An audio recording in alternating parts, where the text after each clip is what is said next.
At nandito nga tayo ngayon mga tropa sa entrance ng Infinity Farm. At ito yung magandang site para magkuha ng mga picture. Ayan, pagdating ko nga ay marami dito nagpipicturan sa mga nasa basket na malalaking prutas na ito. At ito naman yung tindahan ng mga remembrance at mga pasalubong dito sa Infinity Farm. Ito naman mga tropa yung daanan papunta sa loob. Ayan, napakaganda talaga dito. At makikita nyo dito yung malalaking bato, malamig na tubig, malinis na tubig ang ating paliliguan dito. Ayan, ganyan kalinis mga tropa dito sa loob ng Infinity Farm. Ayan, talaga naman mag-i-enjoy ka. Dito naman sa side na ito yung mga kainan. At hindi ka magugutom sapagkat iba't ibang mga pagkain ang ma-order mo dito mga tropa. Ayan yung mga nagbabakasyon dito, mga bumibili. Tingnan nyo naman kung gaano kaganda at kalinis ng tubig. Ayan, napakalakas ng pressure ng tubig niya, tapos malinis, sobrang lamig dito. At talagang kung maaga kang maliligo ay hindi mo matitiis ang lamig. Ayan, ito naman mga tropa yung mga cottage na pwedeng okupahan ng bawat bakasyonista nandito.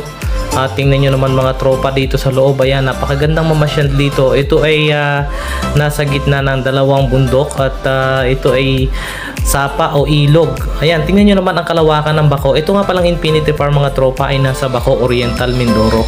At medyo hindi naman totoong kalayuan mula sa Kalapan itong Baco Oriental, Mindoro na ito. At habang naglalakbay ka papunta sa Infinity Farm ay makikita mo ang magagandang tanawin, magagandang site dito sa lugar ng Baco Oriental, Mindoro.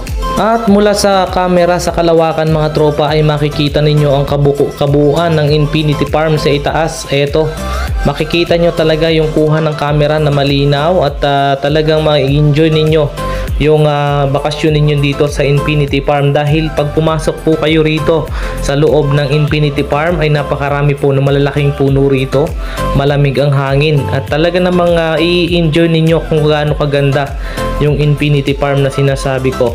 At talaga naman mga tropa, sariwang hangin dito.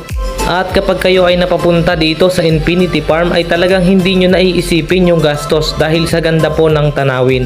Talagang magi-enjoy po ang ating mata dito at syempre magiging panatag ang ating kalooban sapagkat sa ganda ng ating nakikita ay makikita natin talaga na tayo ay mapalad dahil tayo ay nakarating sa lugar na ito. Para itong isang paraiso at talaga naman dito sa Oriental Mindoro nyo lang ito matatagpuan. Ayan, makikita ninyo ang lalaki ng bato, siguro ang dami mga hipon dyan. Ang dami siguro mga isda dyan, pero bawal naman siguro mga tropa ang mag-isda. Ang lalaki ng mga puno. Kaya ang simoy po ng hangin na pag dumampi sa ating mga balat ay mararamdaman natin na talagang tayo ay malayang malaya at talagang tayo ay mahal ng Diyos na ating pinaniniwalaan. At ito mga tropa, tingnan nyo naman sa ganda. Ayan, sa linaw ng tubig at ang sarap maligo. Ang maganda rito mga tropa, free flowing ito. Kung gaano kayo katagal sa lugar na ito ay ganun din katagal yung agos ng tubig. At talaga namang mag-i-enjoy tayong lahat.